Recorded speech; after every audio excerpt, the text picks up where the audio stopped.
할렐루야.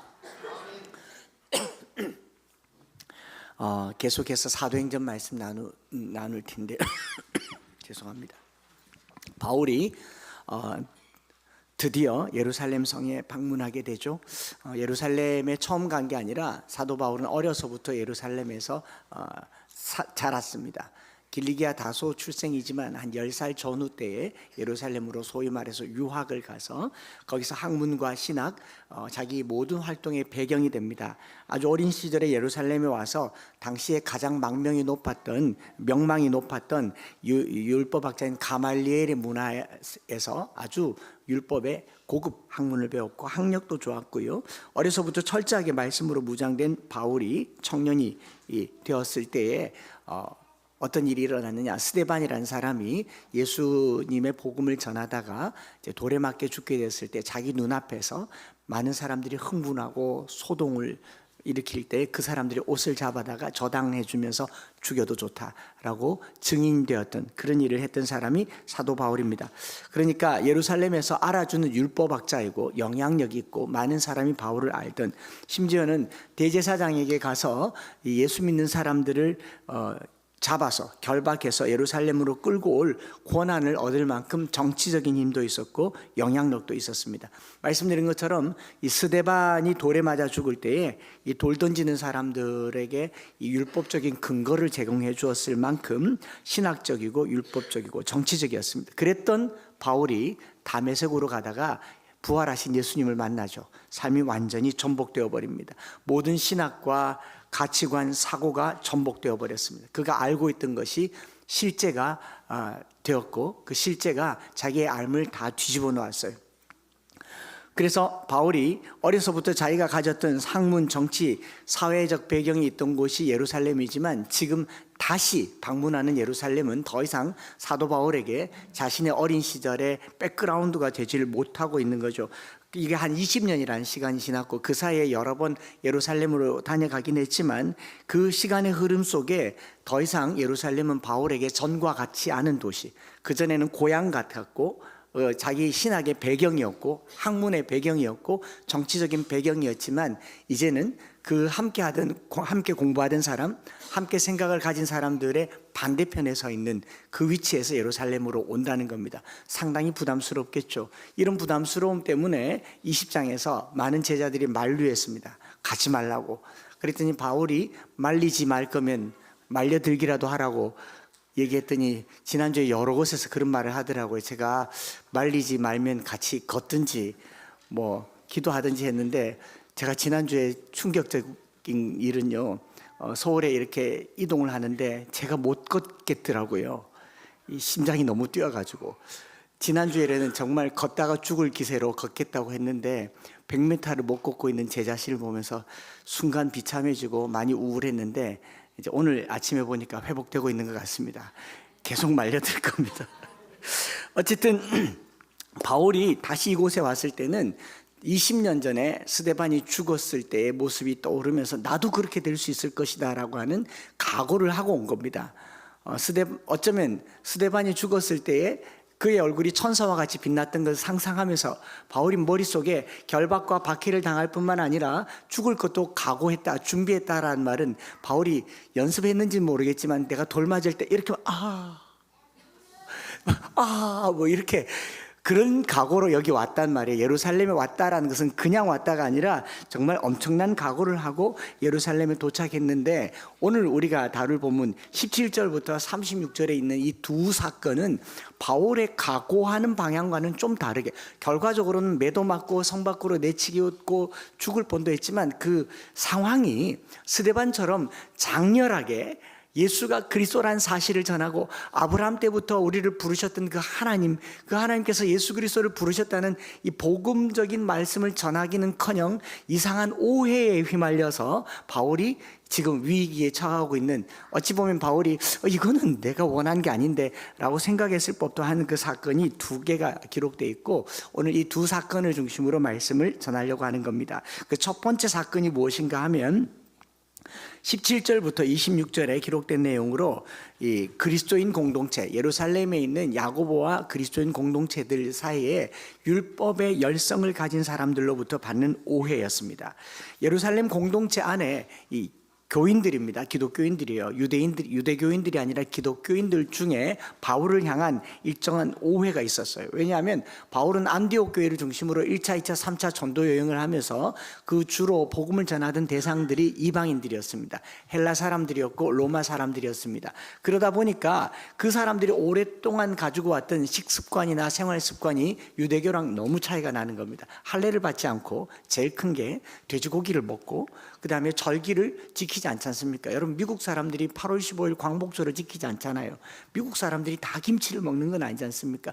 그런 것처럼 이방인들에게 이방인들에 맞는 적절한 복음을 전하다 보니까 이게 문제가 돼서 예루살렘 교회에서 결정을 내려주셨죠. 웬만한 거는 다 괜찮지만 우상의 제물과 피와 목매어 죽인 것과 음행만 조심하고 나머지는 괜찮다. 약간 허용치를 줬는데 이제 예루살렘에 다시 돌아와서 보니까 바울을 향한 오해가 뭐냐면 이방인들에게 이렇게 하라고 하는 것을 유대인에게도 지키라고 했다. 다르게 말하면 유대인들에게 돼지고기 먹어도 된다, 할례 받지 않아도 된다, 절기를 지키지 않아도 된다, 율법을 파괴하는 자가 되었다라는 오해를 받는 겁니다. 이게 사도행전 21장 25절에 주를 믿는 우리 이방인에게는 야고보가 말하죠. 우리가 우상의 제물과 피와 목매어 죽인 것과 음행을 피할 것을 결의했잖아요. 결의하고 편지 썼고 이것을 가지고 복음을 전했는데 이 결정사항을 유대인들에게도 적용시켰다는 오해를 21절에 나와 있습니다. 네가 이방에 있는 모든 유대인들을 가르치되, 이방인이 아니고 유대인이라고 오해한 거죠. 그리고 모세를 배반하고 아들들에게 할례를 행하지 말고 또 관습을 지키지 말라 함을 들었도다. 오해거든요. 오해. 여러분들은 오해를 당했을 때 느낌이 어떻습니까? 억울하죠. 그건 아니야 라는 거죠. 최근에 제가 들은 아주 너무 또 은혜로운지 이런 오해를 얘기하면서 좀 일소를 시켜야 되겠네요. 다니엘 기도회를 갔다 오고 난 후에 어떤 분이 은혜를 많이 받아서 저에게 집을 사줬다는, 아직 기회가 있습니다. 예. 기회가 있으니까 집 사주시려면 얼른 사주시면 제가 저희 교인들에게 공유하고 이웃에게 공유하고 선한 데서, 집 아직 안 받았으니까 마음에 결단 있으면 꼭 사주시기를 바랍니다.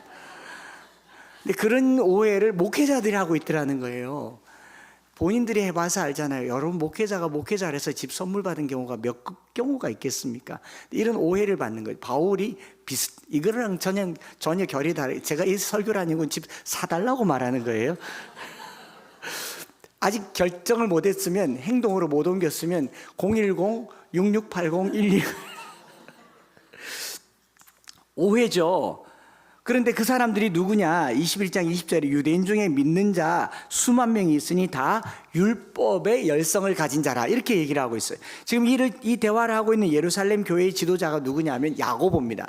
야고보는 예수님의 동생이고요. 예수님의 동생은 별명이 낙타무릎이에요. 기도를 아주 많이 하는 사람입니다. 너무 무릎 꿇고 기도해서 무릎이 낙타처럼 이렇게 굳은 살이 배었다. 야고보서를 쓴 사람입니다. 성령 충만했던 야고보가 지금 바울을 불러다가, 야 바울 선생님, 이 지금 우리가 당신을 향한 오해가 이만큼 많습니다. 바울에게 이걸 설명해야 될까요? 성도들을 모아놓고 그럴 리 없다라고 설명해야 되겠습니까? 기도를 그렇게 많이 하던 교회의 지도자가 성도들을 불러서 나무래고 야단쳐서 오해를 풀어줘도 시원찮은데 바울을 불러다가 너가 지금 이런 오해를 받고 있으니까 지금 이렇게 하자. 율법에 결례를 행할 네 사람이 있는데 그 사람들과 함께 성전에 들어가서 경비도 네가 내고 너가 유대인들을 향해서 율법을 잘 지키고 있다는 것을 보여주는 게 어떻겠느냐, 이렇게 말하고 있는 거죠. 좀 분위기가 영 석연찮죠. 지금 20년 전에 성령 충만했던 예루살렘 교회가 20년 만에 굉장히 나약해져 있는 모습을 보게 되는 겁니다. 오순절이 있었을 때 성령 충만했던 사람들은 박해로 말미암아 많이 흩어졌지만 그래도 지금 예수를 믿는 사람이 수만 명이잖아요. 성도는 많아졌어요. 5천 명이 아니라 수만 명이라고 얘기하고, 원어적으로는 이 숫자로 수만 명이라기보다 아주 많다라는 말인데, 숫자는 많아졌는데 영향력은 없고, 숫자는 많아졌는데 종교적인 열심만 많아져 있는 예루살렘 교회를 누가가 본 겁니다. 오늘 우리의 교회들이 숫자가 많습니다.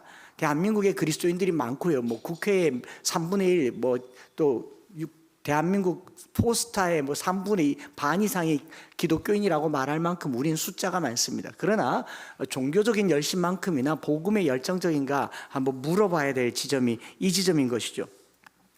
예루살렘 20년 전에 1호부터 20년 전에 초기 교회예요. 박해가 아주 심했습니다. 성령 충만하였고 120문도가 성령을 따라 말했고 능력과 권능을 행했지만 박해는 더 심했습니다. 베드로가 수도 없이 감옥에 갇혔고 또 이 본문에 나오는 야고보 말고 요한의 형제 야고보는 순교를 당했고 그럼에도 불구하고 복음이 꺾인 적이 없어요. 그런데 지금은 성도가 수만 명인데 바울 하나를 두고 교인들이 분분한 거죠. 저 바울이 지금 우리 율법을 어긴다 이런 얘기가 나오는 거죠. 그리스도의 십자가에 열심히 이어야 될 사람들이 종교적인 열심, 율법의 열성적인 사람들로 묘사되고 있는 겁니다. 그러니까 바울이 이방 선교를 했던 그 기쁨과 즐거움과 하나님을 향한 영광도 잠깐이고 이제 야고보가 바울에게 하는 말의 본질은 뭐냐면 너가 여기 와서 참 좋은데 너 때문에 지금 우리 교회가 시끄러워진다. 흔들릴 지경이다. 그러니 너 그렇지 않다는 걸 좀 보여줘라. 이런 거예요. 뭐 이거는 원고에도 없고 그냥 이해가 될지 모르겠습니다만 어떤 성도가 우리 교회에 왔는데 딱 보니까 자매인데 목소리를 들으니까 형제이고 저게 뭔가 싶은데 보니까 형제이고 형제였고 이게 앉아서 예배를 드리겠다고 왔는데 제가 이렇게 만약에 너가 오는 건 괜찮은데 우리 성도들 중에 이게 참 불편한 성도들이 있으니까 옷 갈아입고 와라. 뭐 그 정도의 이야기인 거죠. 그래서 그러니까 21절과 22절에 보면 이런 오해의 말들 저희가 필연 그대에 온 것을 들으리니 그러니 이렇게 하자라고 말하는 말에 야고보의 말에는 염려와 근심과 걱정이 사로잡혀 있는 겁니다. 교회를 향한 염려, 바울을 향한 염려가 있는 거죠. 예수를 믿지만 율법의 행위를 따라야 한다는 강성 유대인들로 다시 전락해 버렸다라는 겁니다. 여기 율법의 열성인 사람들이란 말의 원문 철두철미한 사람들이라는 겁니다. 철두철미한 사람들. 오순절날 성령 받고 회개하고 세례 받았던 사람들은 다 없어지고 이제 다시 율법의 열성인 사람들로 다시 돌아가 버린 거죠. 20년 만에. 저희 교회가 이제 20년을 코앞에 두고 있습니다. 지금 17년 되었으니까 우리가 누가 저보고 얘기하더라고 초심을 잃지 말라고 얘기하고 처음 마음을 잃지 말라고 얘기하고 항상 그 생각을 해요. 그런데 여러분 초심은 잃기가 쉽습니까? 안 쉽습니까? 쉬워요. 초심은 잃기가 쉽고요. 죄심은 회복하기도 쉽습니다. 그렇죠? 죄심요, 죄심. 제가 그렇게 썼어요. 신앙의 초심은 지키기 어려웠지만 불신앙의 죄심은요 언제라도 되돌아가게 돼 있습니다. 여러분 신앙생활 하다가 여기서 예수 믿고 내가 주님 따르겠다고 하지만요 언제든지 원점으로 돌아갈 가능성이 우리에게 있다는 사실을 잊지 마시기 바랍니다. 그리고 그렇게 되더라도 당연하다 여기시고 얼른 또 돌아오시기 바랍니다. 왔다 갔다라도 해야죠. 왔다 갔다 하다 오시면 되잖아요. 왔다 가면 안 되고 왔다 오면 되지 않습니까? 그래서 이제 죄에 대한 회개 본능이라든가 율법에 대한 회개 본능이 아주 강력했던 예루살렘 교회를 보게 되면서요 율법에 열심인 사람들로 가득 차버리게 된 이 그들 앞서 이끌어가는 야고보의 말을 바울이 그냥 설득되어서 그 율법의 결례를 지키라고 하는 말을 그냥 그대로 순응하는 겁니다. 액면 그대로 보면 굉장한 오해이고 바울이 앞서서 그렇지 않다고 나 그렇지 않다고 내 말 좀 들어보라고 내가 그렇게 한 적이 없다 내가 지금 오순절에 절기를 지키러 온 거 아니냐 충분히 말할 수 있고 이 사도행 앞에서도 결례를 행했다라는 게 있지 않습니까? 그런데도 불구하고 바울이 율법을 무시했다는 내용에 대해서 바울에 대한 그 말에 대해서 불쾌하지 않고 야고보의 요구를 그대로 수용하는 겁니다.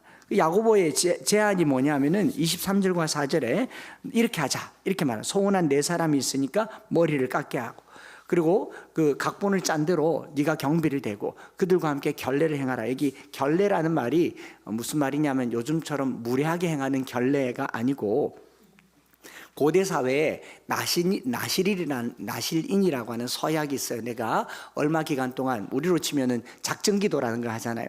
작정 기도가 끝나면 그 기도의 마무리를 하는 것처럼 뭐 1000번제를 드린다, 100일 기도를 한다, 주로 좀 절 같은 느낌이 드는데 40일 기도를 한다거나 아니면 내가 요 기간 동안 뭘 하지 않겠다라고 작정했던 그 작정이 끝나면 이제 머리에 칼을 대지 않는 게 대부분 나실인의 특징이기 때문에 마지막으로 머리에 칼을 대는데 이발비가 비싸죠. 요즘처럼 가위가 좋은 것도 아니고 미장원이 있는 것도 아니고 그 머리를 잘라서 불태우고 이제 성전에 들어가서 이 결례가 끝났다라는 것을 알리는 몇 번의 이 제사가 있습니다. 그런 제사를 지내려고 하는데 가난한 사람들은 그 여러 가지 규정된 희생의 제사를 드릴 수 있는 돈이 없는 거예요. 그래서 결례의 기간은 끝났는데 여전히 그냥 그 기간을 유지하고 있는 사람들을 위해서 바울이 네가 경비를 대서 이거 같이 율법의 규칙을 따르라 라고 얘기를 하는 겁니다. 어떻게 보면 쇼를 하라는 거죠. 그 자체가 거짓은 아니에요. 거짓은 아니지만 약간 이 퍼포먼스를 하라라고 말을 하는 겁니다. 바울의 성경에서는 어울리지 않고 일종의 타협을 하라라고 하는 이 말을 보면서요, 이 바울이 이걸 수용하지 않습니까? 여러분, 바울이 지금 예루살렘에 죽을 각오까지 하고 왔는데 이런 사소한 이야기를 수용한다는 게 조금 가당치 않다라는 묵상을 수요일날 저희들이 같이 해봤거든요. 바울이 뭘 두려워서, 무엇이 무서워서 이걸 받아들였을까? 충분히 안 해도 문제가 되지 않는데 사실 또 이것 때문에 이것이 발단이 되어서 성전에서 나오다가 이제 맞아 죽을 뻔한 일이기도 하지 않습니까? 그래서 제가 이걸 조금 묵상을 해봤어요. 바울이 성도들과 마찰을 일으키는 게 두려워서 야고보의 제안을 수용했겠습니까? 아니면 이 소동이 일어날까봐, 잡힐까봐 이렇게 수용했겠습니까? 사도 바울은 바로 앞장에서 죽을 것도 각오한 사람이잖아요. 죽을 것도 각오한 사람이 이걸 왜 수용했는가? 그래서 바울이 약해졌나? 오해를 하게 되기도 하는 겁니다.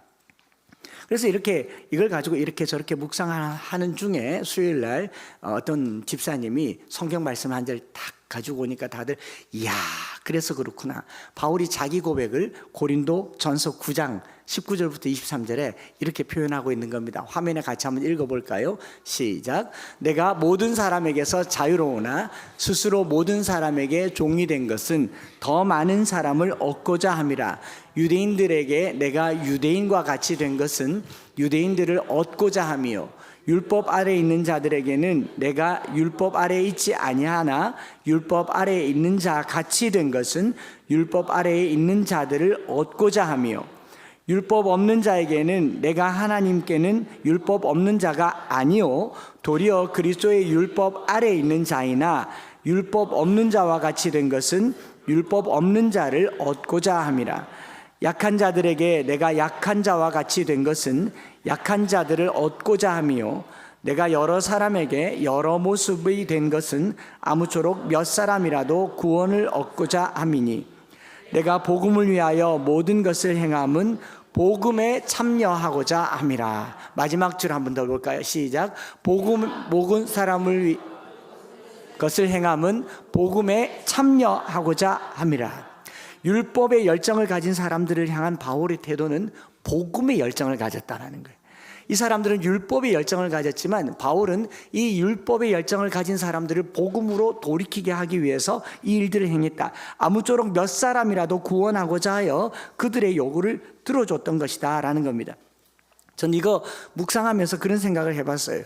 우리 신앙생활도요, 습관을 따라서 꾸준히 교회 다니는 종교적 열정을 가질 수가 있습니다. 그런 열정을 가지면 소위 말해서 오늘날에도 바리새인들처럼 주일 성수해야 됩니다, 11조 해야 됩니다, 이렇게 얘기를 할 수 있죠. 그러나 또 나름대로 자기 복음의 열정이 있는 사람은 꼭 교회 가야만 하나님 만납니까? 나는 일요일도 축구하다가 주님 만날 수 있고 뭐 산에 가도 주님 만날 수 있고 얼마든지 그럴 수 있습니다. 그러나 한 사람이라도 더 얻기 위해서 그 열성에 바울이 동참해 줌으로 믿음 약한 자들의 믿음을 세워주고자 합니다. 이건 굉장히 복음적인 열정이다라는 거죠. 나만 괜찮으면 괜찮다가 아니라 타인을 위해서 자기가 제사 음식도 먹겠다라고 말했던 게 바울이라는 것을 본다면요, 누구를 위하여? 타인의 신앙의 덕을 위해서 내 것을 줄이는 걸 말합니다. 뭐 나는 술 먹어도 괜찮다, 나는 뭐 뭘 해도 괜찮다, 충분히 괜찮을 수 있겠지만 나 때문에 누군가 실족하게 된다면 나 그거 양보하겠다. 이게 바울의 이야기다라는 겁니다. 이게 오늘 바울이 느꼈던 그 느낌, 그런 것 같아요. 교회 올 때마다 한 영혼이라도 더 얻기 위해서 여러 모습으로 자신을 낮추어서 그들을 하나님과 함께하게 하는 서로에게 도움이 되는 신앙생활 하시기를 축복합니다. 그리고 바울이 이 예루살렘 교회를 딱 봤을 때 20년 만에 나약해진 예루살렘 교회가 어떤 교회냐 하면은요, 오순절 성령 강림 이후로 20년이라는 세월 동안 박해가 너무 많았어요. 그리고 기근까지 겹쳤습니다. 거기 있는 사도들은 죽었어요. 감옥에 갇혔습니다. 성도들이 다 흩어졌어요. 예수를 아는 사람은 수만 명이 되었지만 교회는 나약하고 나약해져 있는 겁니다. 핍박으로 두려워하고 있고 기근으로 가난해졌고 성도들은 떠나버렸고 지칠 대로 지쳐있는 이 예루살렘 교회에 바울은 힘을 실어주고 싶었던 겁니다. 그런 생각이 들었어요. 오늘 우리나라 교회가 코로나 이후로 어떤 표현을 써요. 코로나 이후로 80% 회복됐습니다, 70% 회복됐습니다, 60% 회복됐습니다 라고 말을 하는데, 이런 상황에서 개척교회는 말할 것도 없이 한없이 나약해져 있습니다. 해도 안 되고 하려고 해도 안 되고. 그 교회를 처음 개척해 보신 분들은 알겠지만요, 개척하면요 기도가 저절로 됩니다. 눈만 뜨면 교회가 있어요. 금식은 안 해봤겠습니까? 철야 기도는 안 해봤겠습니까? 이거 시간이 좀 지나고 나면 나중에 어떻게 되냐면, 내가 안 되는가 보다, 여기까지가 내 한계다, 한 사람이라도 내게 주신 줄 믿고 그냥 지내보자. 그리고 이제 새벽에도 끊고 수요 예배도 안 오는데 뭐 할 거 뭐 있노, 새벽 기도도 갔는데 안 오는데 뭐 집에서 기도하지, 이러면서 서서히 나약해져 있는 그들에게 바울이라면 어떻게 했을까 생각해 보는 겁니다. 집에서 기도해도 되지만 아무도 없어도 교회 가자. 어디서나 하나님은 받으시지만 교회 가자. 이게 율법적인 게 아니라 복음적인 거예요. 한 사람이라도 더 얻게 하기 위해서, 누군가가 믿음이 나약한 사람들에게 그들의 믿음을 진작시키기 위해서 내가 내 고집을 꺾어주는 거, 이게 진정한 복음인 줄 믿습니다. 소위 말해서 좀 배우고 알고 생각하는 사람들이 자기의 옳다고 하는 것으로 믿음 나약한 사람들을 배려하지 않는 것은요, 그들의 신앙을 배려하는 겁니다. 이건 좀 됩니까? 그래서 그런 생각을 해봤어요. 제가 우리 부모님들이 특별히 자녀들을 위해서라도 주의를 철저하게 지키고 11주 생활을 철저하게 하라라고 하는 게 뭐냐면, 안 해도 우리 하나님이 일요일만 교회 와서 입구에서 출입구에서 출석 체크하십니까? 어디 가서든지 할 수 있겠지만 나의 그릇된 행동이 타인에게 허용이 돼버리는 거예요. 목회자가 술 마시면 안 된다, 그 뭐 성경에 있습니까? 뭐 마시면 누가 알겠습니까? 알겠군요. 그러나 그런 모습들이 누군가에게는 어마어마한 허용치를 주지 않습니까? 앞선 지도자들이, 정치인이든 종교 지도자들이든 선생님이든 그들이 한 사람이라도 더 얻기 위해서는 자기 스스로 얽어매어야 할 이 열정들이 있더라라는 겁니다. 저는 오늘 우리가 신앙적인 열정들이 누군가에게 위로가 되고 격려가 되고 힘이 되었으면 좋겠어요. 그래서 주변에 특별히 크리스마스 때 개척교회 목사님들 부르면 저는 늘 얘기합니다. 젊은 목사님들이 가끔가다 누가 새벽 기도를 만들어가지고 대한민국 전 세계에 없는 새벽 기도를 우리나라에 만들어가지고 길선주 장로네 천국 가면 한마디 할 기다. 틀렸습니다. 성령이 임하셨을 때는 항상 새벽에 하나님이 도우셨습니다. 브리스톨의 영국에 요한 웨슬레가 목회할 때 성령이 역사하셨을 때 모든 광부들이 새벽 5시에 기도하고 탄광에 들어갔어요. 눈을 뜨면 주님을 찾고 싶어서 견딜 수 없는 게 신앙생활입니다. 근데 이게 시간이 지나니까 아이고 그 율법주의다, 그거는 율법의 열성이다 라고 말할지 몰라도 바울이라면 하지 말라보다는 하라로 말했을 것 같아요. 그건 내 믿음에 관계 있는 것이 아니라 타인의 믿음과 관계 있는 겁니다. 바울은 자기 믿음은 상관없었지만 타인을 위해서 그 율법적 규칙을 따라주기로 했다라는 거, 오늘 저와 여러분들이 누군가의 믿음의 본이 되고 득이 되고 격려가 되기를 축복합니다. 기도할 때도, 금요일도 새벽에도 기도할 때도 내 기도도 필요하지만 내가 가서 누군가의 기도를 도와줘야겠다. 여기 초등학교 3학년짜리 아이가 뭐라고 하는지 모르겠는데 금요일마다 주야 왜 그러냐 물어봤더니 이모가 기도할 때 네가 주여 하는 게 도움이 된다. 금요일 저녁만 되면 내가 기도를 도우러 가야 된다고 와요. 이 친구가 바울이죠. 여러분들은 뭐 하십니까? 기도를 도우러 기도하러 오는 거예요. 저는 바울의 이런 태도가 굉장히 위로가 되었다고 믿습니다. 오늘 우리가 출석률 높이자는 게 아니에요. 숫자를 많게 하고자 하는 게 아닙니다. 기도 혼자 해보세요. 됩니까? 산에 혼자 가서 기도해보세요. 무섭기만 하지. 그냥 같이 있으면요 돼요. 중학교 2학년 때 우리 권사님들 따라서 주암산 기도원에 갔는데 따라서 기도 신앙생활 하다 보니까 얼치기로 따라서 갔는데 가다 보니까 주암산이고 그 방에서 예배하고 기도하길래 아이고 뜨뜻하고 좋다 했는데 예배가 마치고 나니까 자 나가자 그래요. 그 어디 갑니까? 이렇게 다 계곡으로 가요. 계곡에 바위 하나씩 잡고 기도하는 창수님 여기서 기도해. 저 혼자 두고 갑니까? 여기서 기도해. 근데 창수야 요새도 가끔 범이 내려온단다. 범이 내려와서 사람 물어간다 하는데 니 그냥 가만히 있으면 물어갈지 모른다. 그럼 어떻게 하면 되는데 주여 하래요. 제가 범한테 안 물리려고 그 밤에 얼마나 주여를 부르짖는지 뭐 주여 주여 누가 뭐 부스럭 사람 주여. 근데 더 놀라운 사실은 내가 여기서 주여 하니까요 저기서 권사님들이 주여 하고 저기서도 주여. 메아리가 그런 메아리가 없어요. 그때 저는 은혜 받았습니다. 기도 함께 하는 게 은혜예요. 예배도 함께 드리는 게 은혜입니다. 신앙생활도 함께 하는 게 은혜예요. 바울은 혼자 할 수 있지만 타인의 덕을 위해서 자기 것을 꺾었다라고 하는 거. 오늘 저와 여러분들이 서로의 신앙의 유익을 위해서 더 모여서 더 기도하고 서로 더 진작하는 우리 모두가 되기를 축복합니다. 두 번째로 바울이 겪은 오해는 뭐냐면 27절부터 36절 우리가 읽은 본문에 있는데요. 이번에는 오해하는 걸로 끝난 게 아니라 온 성이 막 소란하고 요동하고 충돌이 일어난 사건입니다. 무슨 일이냐면 아시아에서 온 유대인들이 오순절 절기를 지키려고 각 곳에서 모여서 왔어요. 수많은 사람들이 여기 성전에 모여 있는데 결례를 지키고 나오는 바울을 딱 보면서 오해를 한 겁니다. 어떤 오해를 했느냐? 29절에 이는 그들이 전에 에베소 사람 드로비모가 바울과 함께 시내에 있음을 보고 바울이 그를 성전에 데려간 줄로 생각함이라. 정확하게 오해를 이야기합니다. 드로비모는 헬라 사람이고 에베소 사람이니까 예루살렘 성전에 못 들어가는데 이 사람이 시내에 있었어요. 시내에 있었는데 바울과 함께 있었기 때문에 성전에 들어갔다고 생각함이라. 오해했다라는 겁니다. 드로비모 에베소 사람 이방인이죠. 예루살렘 성전에는 성전 내부와 성전 외부에 벽 하나를 두고 이스라엘 사람들이 들어가는 뜰이 있고 이방인들의 뜰로 나눠져 있습니다. 지금도 예루살렘 성지순례에 가보면 예루살렘 통곡의 벽에는 남자밖에 못 들어갑니다. 여자들은 그 오른쪽 편 큰 담벼락 저쪽으로 들어가야 되죠. 여기 남자밖에 못 들어가요.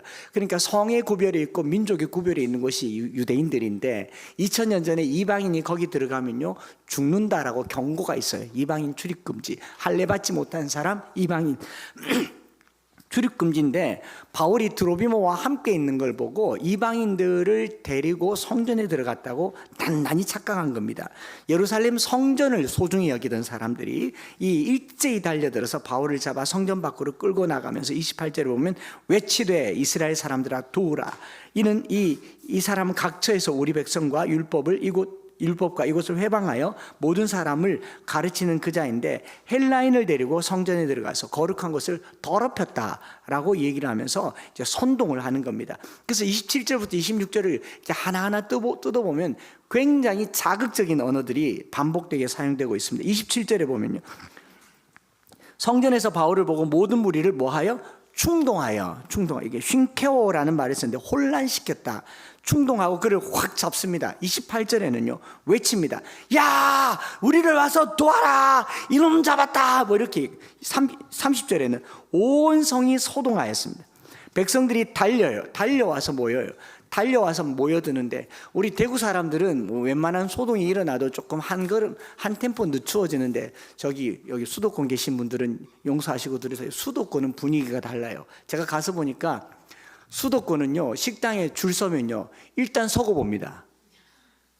우리는 식당 갈 때 줄 서면 가요 안 가요? 다 안 가요. 다 경상도 사람. 수도권은 줄 서면 일단 줄 서고 번호표 뽑아놓고 봅니다. 안 갈지라도 줄부터 서요. 왜냐하면 뭐가 소문이 났다고 생각하니까. 딱 서울 사람들 같아. 서울 사람 죄송합니다. 그러니까 막 백성이 막 달려 들어와서 바울을 붙잡습니다. 이렇게도 말하고 저렇게도 말하고 영문도 모르는 사람이 달려와서 바울을 잡아서 31절에 그를 죽이려고 합니다.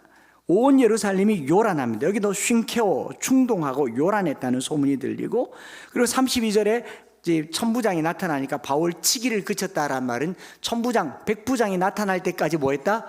쳤다라는 말이에요.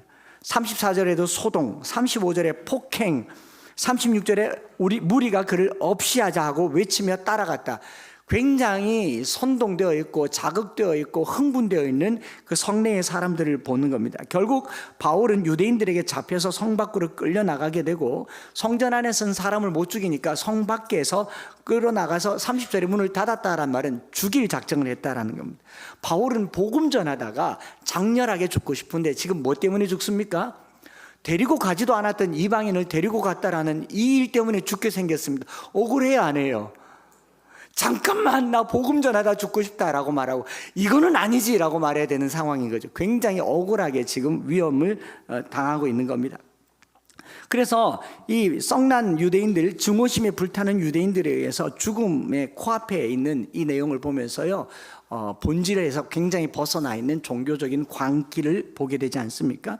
예루살렘과 유대인들이, 아시아에서 온 유대인들이 바울을 미워하고 죽이려고 하고, 23장에 넘어가 보면 13절과 14절에 특공대를 조직해서 물도 마시지 않고 죽이려고 하는 사람들까지 생겼습니다. 이 미움이라고 하는 게 무서운 게요, 한 사람을 미워하기 시작하면 그 미움이 어마어마한 에너지를 만들어내는 겁니다.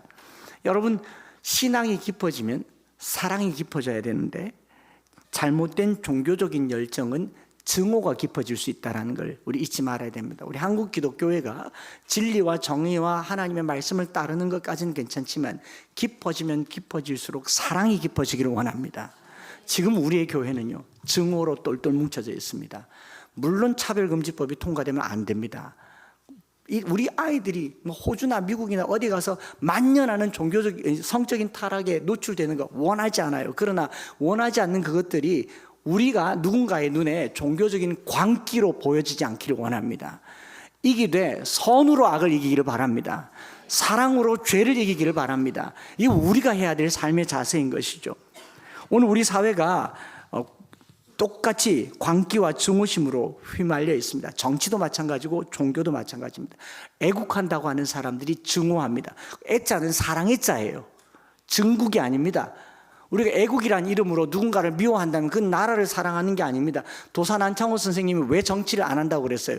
정치는 반드시 야당과 여당이 나누어져서 정치적인 정적이 마련인데, 나는 대한민국을 사랑하지 대한민국의 정당을 사랑하지 않기 때문에 국무총리가 되어달라고 하는 김구 선생님의 말을 거부한 이유도 정치를 하지 않고 나는 민족운동을 하겠다고 그랬어요. 오늘날 우리가 교회에서 할 수 있는 한 가지는요, 사랑운동입니다. 우리가 죄를 미워하지, 죄인을 미워하지 말라고 하고서도 여전히 죄인을 미워하지 않습니까? 아닌가요? 동성애를 미워합니까? 동성애자도 미워합니까? 내 안에 이상한 광기가, 분노심이 올라오고 있을 때, 특별히 지금 정치적인 상황에서 누군가를 미워할 마음이 가득가득 올라와 있을 때 진정한 나라 사랑으로 거듭나기를 축복합니다. 이번 한 주간 동안 한 사람도 예외 없이 SNS는 어디든 여기에 대해서 각자의 의견들을 다 피력하고 나니까 오늘 저의 의견에 반대한 사람 패친 끊으시기 바랍니다. 너 그럴 줄 알았다. 이러려고 나라 사랑하는 거 아니에요. 이것 때문에 나라가 또 쪼개지게 됐지 않습니까? 참 나라 사랑하는 저와 여러분들 되시기를 바랍니다. 우리에게 열심히 사랑이 되어야 되는데 불편함을 주는 거예요. 그래서 천부장이 이 사태를 정리할 정도로 큰 소동이 일어나고, 이 소동이 일어날 때까지 바울은 맞고 있었고, 만약 천부장이 조금만 더 늦게 왔더라면 바울은 복음도 못 전하고 죽을 수도 있었을 그 상황에 천부장 덕분에 이 소요가 그쳐지는 겁니다. 그러지 않습니까? 그릇된 열정 속에 일어난 충동, 요동에 대한 본문이 오늘 27절부터 36절까지 기록되어 있는 거죠. 그런데 여기서 17절부터 36절까지 전혀 요동하지 않은 한 사람이 바로 바울이잖아요. 오해를 받았는데 흥분하지도 않고, 지금 두들겨 맞는데 억울해하지도 않고 가만히 있잖아요. 자, 여기서 뭘 볼 수 있냐면 바울의 열정을 볼 수 있습니다. 바울은 20장에 이미 예루살렘에서 죽을 각오도 했지 않습니까? 본문의 행동으로 드러나지 않았지만, 말로 표현되지 않지만 진정으로 뜨거운 열기를 가진 사람은 바울이었습니다. 20년 전에 예루살렘 성전에서 이 앞에서 스데반이 죽을 때 그 모습을 머리에 담고 있던 바울은 이 광기 어린 사람들 앞에서 더 뜨거운 복음으로 똘똘 뭉쳐져 있는 것을 보는 거죠. 여러분, 열정이 표현되는 열정이 있고 표현하지 않아도 내가 목숨도 각오할 수 있는 그런 열정이 있지 않겠습니까?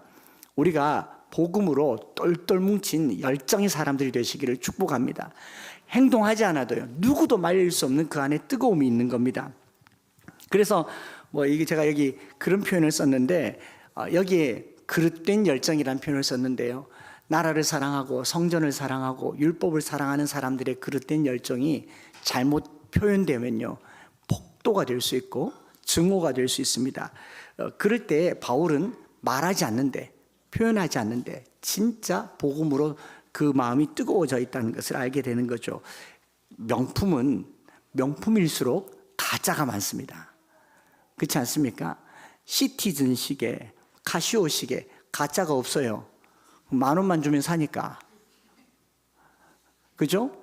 여기 전자시계 10,000원짜리 주고 사는데 이거 진짜가 묻는 사람 아무도 없어요. 진짜든 가짜든 상관이 없어요. 그렇죠? 명품일수록 짝퉁이 많은데 진짜 짝퉁같이 진짜같이 만들지 않습니까? 제가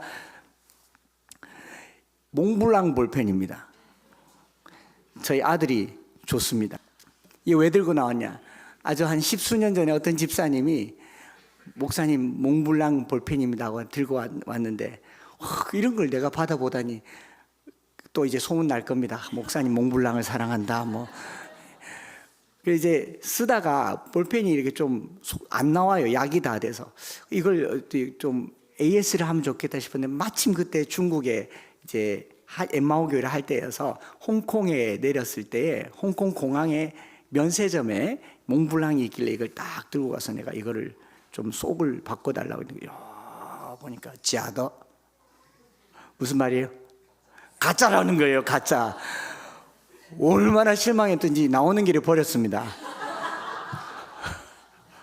그래서 오늘 제가 이건 진짜예요. 신앙생활에 가짜는요, 자꾸 자기가 진짜라고 뭔가를 부각하고 행동하고 종교적인 열정으로 나타납니다. 근데요, 진짜는 말 없어도 진짜가 드러납니다. 사자는요, 낮잠 자도 멋져요. 사자는 하품해도 멋집니다. 우리 신앙생활이요, 요동하지 말고 흔들리지 말고, 지금 나라의 상황이나 어떤 상황이나 흔들리지 말고 우리 주님 앞에서 하품하시기 바랍니다. 그게 진짜 아니겠어요? 여러분, 무당들이 귀신 쫓아내는 거 한번 보세요. 요란해요. 막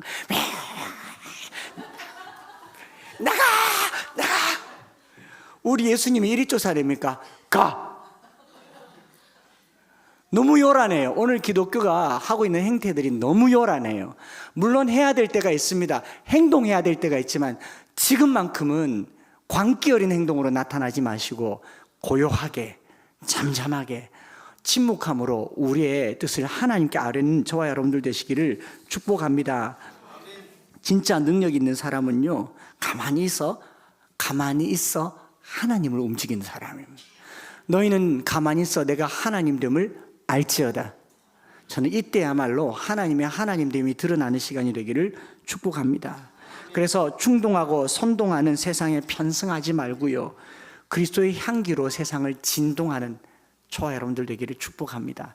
제가 진동이라는 표현을 쓴 게 뭐냐면, 뭐가 진동할까 봤더니 향기가 진동한다. 향기가 진동. 우리의 삶의 향기가 진동해서 심지어는 성적으로 타락한 사람이라도 성도들의 아름다운 가정과 아름다운 삶에 감동 감화를 주는 교회 되기를 원합니다. 법으로 금한다고 마약을 안 하지 않잖아요. 마약 불법이에요. 그런데 200만 명이나 마약하는 사람들이 있습니다.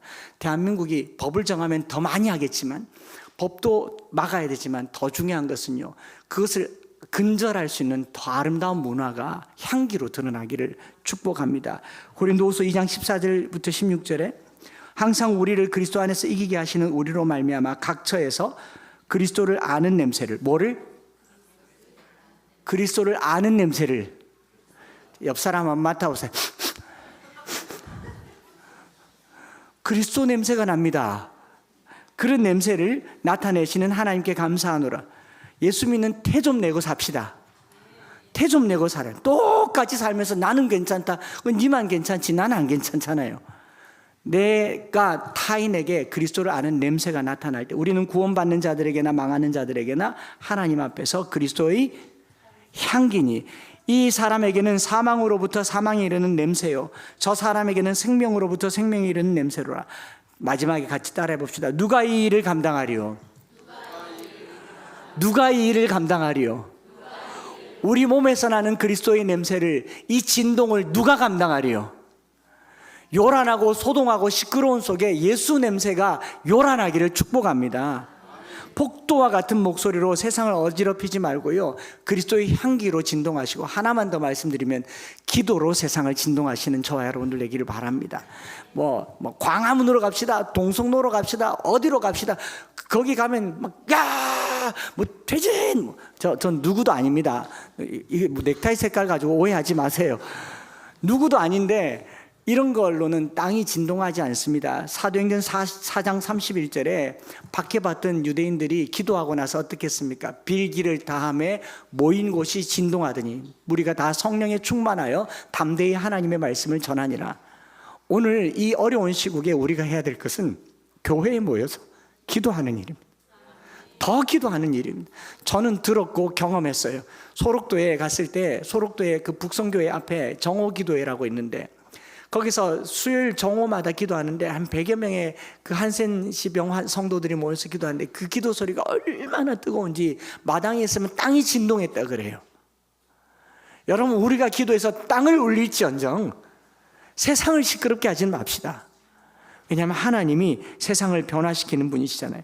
마지막으로 이 구절을 읽으면서 마치려고 하는데, 히브리서 12장 26절부터 8절까지 진정으로 진동시키시는 분은 하나님이신데, 26절 읽겠습니다. 시작. 그때에는 그 소리가 땅을 진동하였거니와 이제는 약속하여 이르시되 내가 또 한 번 땅만 아니라 하늘도 진동하리라 하셨느니라. 이 또 한 번이라 하심은 진동하지 아니하는 것을 영존하게 하기 위하여 진동할 것들 곧 만드신 것들이 변동될 것을 나타내심이라. 그러므로 우리가 흔들리지 않는 나라를 받았은즉 은혜를 받자 이로 말미암아 경건함과 두려움으로 하나님을 기쁘시게 섬길지니, 우리가 흔들리지 않는 나라를 받은 줄 믿습니다. 이 대한민국이 여러분 지난 한 주간 동안 얼마나 많이 흔들렸어요.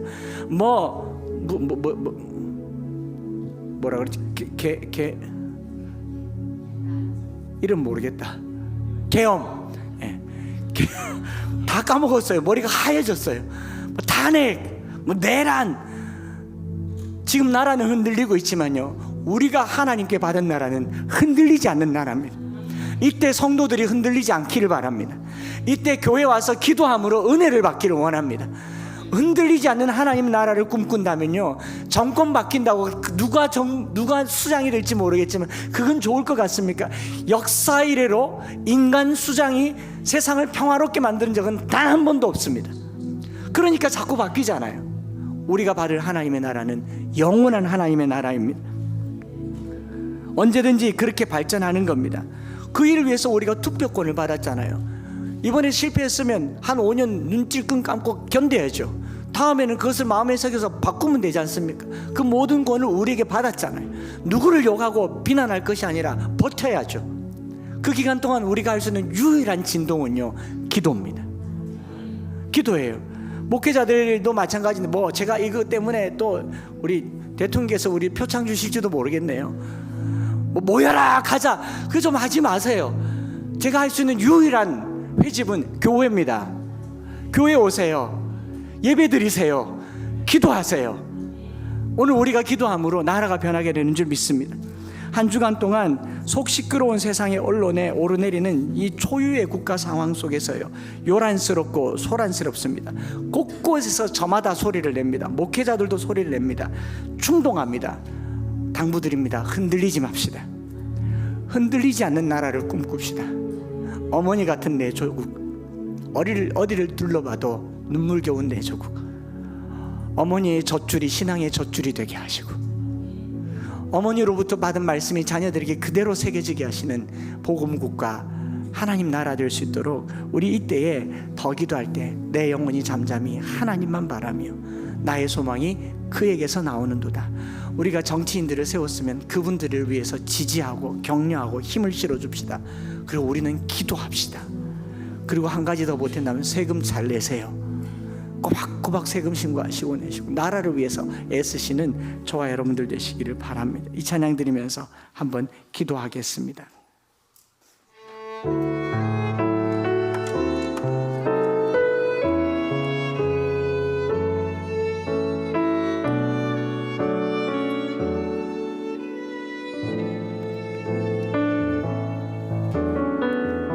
나의 영혼이 잠잠히 하나님만 바라며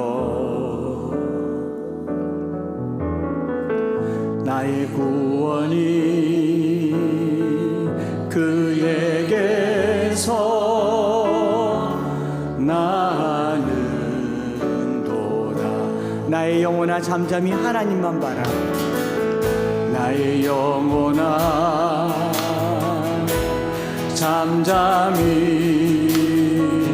하나님만 바라라. 나의 소망이 저에게서 나는도다. 오직 주만이 나의 반석, 나의 구원이시니 오직 주만이 나의 산성, 내가 요동치 아니하리.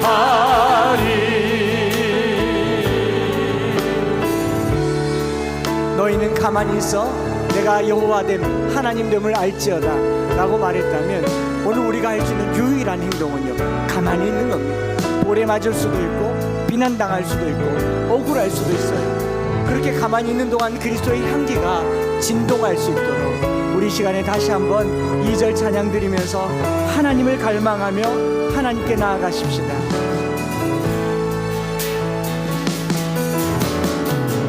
나의 영혼이 간절히 여호와를 갈망하며 나의 입술이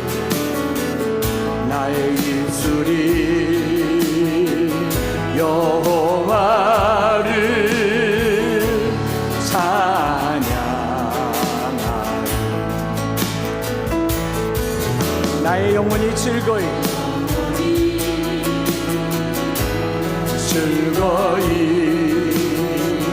여호와를 따르리. 나의 소망이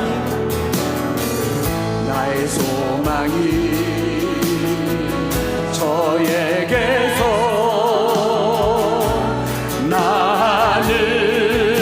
나는도다. 오직 주만이 나의 반석, 나의 구원이시니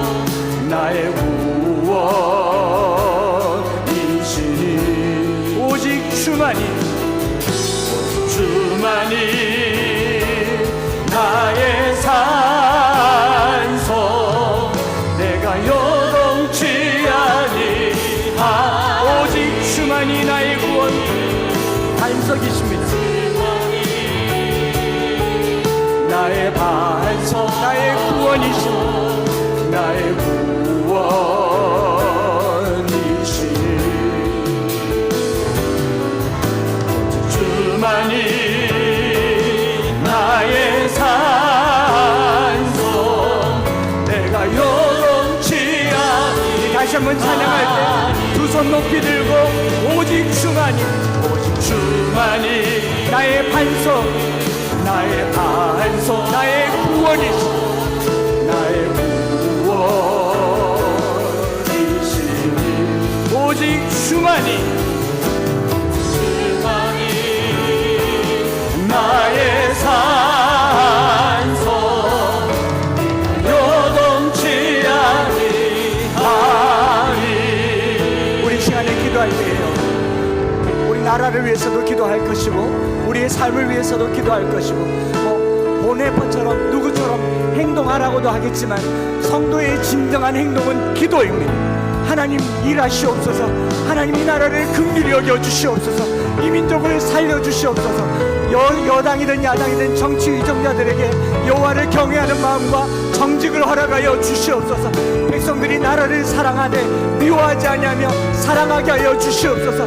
특별히 우리 그리스도인들이 사랑으로 그리스도의 향기를 드러내는 그런 삶을 살 수 있도록 서로를 배려하고 서로를 돌보고 서로를 위하는 삶을 살 수 있도록 오늘 이 시간에 말씀 붙들고 주여 크게 한번 부르짖고 합심해서 기도하겠습니다. 주여, 살아계신 아버지 하나님, 오늘 우리가 한 사람이라도 더 얻기 위하여 유대인처럼 바리새인처럼 헬라인처럼도 되는데 율법 아래 있는 사람처럼도 되는데 우리가 같은 민족으로 한 나라 백성으로 같은 언어를 가지고 살면서 적대감을 가지고 미워하고 증오하고 싫어할 것이 아니라 더 사랑하게 하여 주옵소서. 선으로 악을 이기게 하여 주옵소서. 사랑으로 죄를 이기게 하여 주시옵소서. 주만 바라봅니다. 주의 얼굴을 구합니다. 우리의 처한 상황과 환경 속에서 하나님 우리가 할 수 있는 유일한 거 기도하게 하여 주시고 기도하게 하여 주시고 나라와 민족이 주님 안에 의롭고 공의롭고 정직하고 신실하며 주님의 뜻을 구하도록 하나님이 나라를 살려주시고 살게 하여 주시고 새롭게 하여 주시옵소서. 사랑하는 우리 성도들 한 주간 동안 미워하고 증오하는 마음 던져버리고 사랑하게 하시고 대동단결하게 하여 주시고 주의 은혜로 그리스도의 향기를 드러내게 하시고 그리스도의 빛된 삶을 살 수 있도록 주님 축복하여 주시옵소서. 우리를 붙들어 주시고 긍휼히 여겨주시고 우리를 불쌍히 여겨주셔서 이 민족의 아버지 하나님 이 나라에서 그리스도인들로 말미암아 살게 하여 주시옵소서.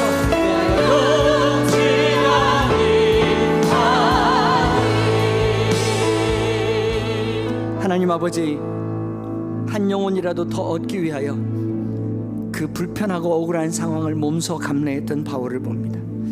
하나님 아버지, 충분히 설명할 수 있는 상황 속에서도 매맞아가며 참고 인내했던 바울의 모습을 봅니다.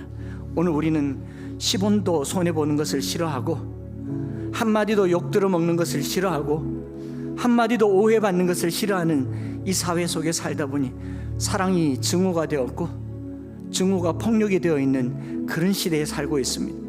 하나님, 오늘 우리가 그리스도의 향기를 진동케 하는 삶을 살게 하여 주옵소서. 억울할 때 주님 생각하게 하시고 매맞을 때 십자가를 생각하게 하여 주시옵소서. 하나님 아버지, 우리가 기도할 때 땅을 진동시켜 주시옵소서.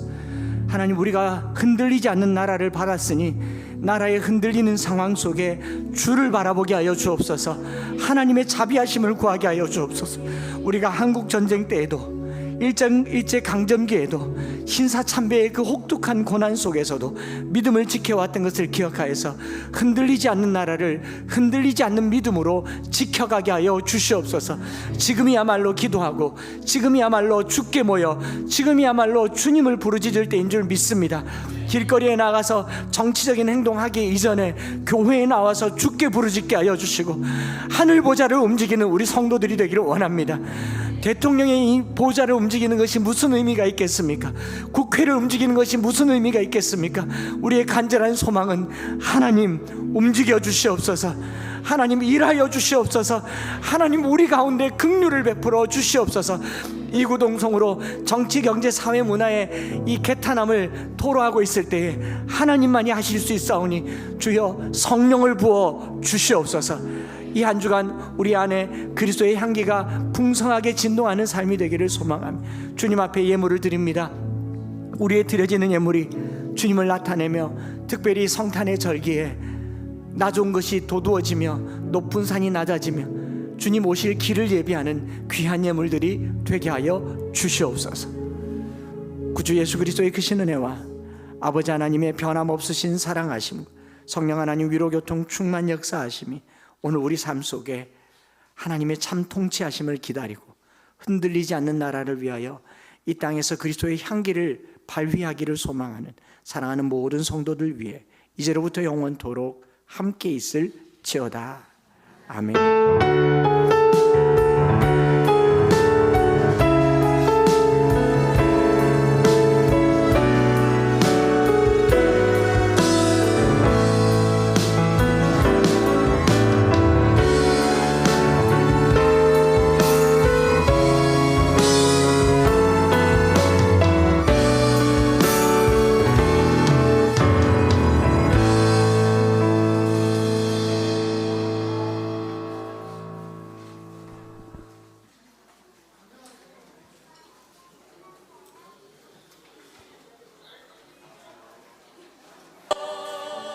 주의 이름이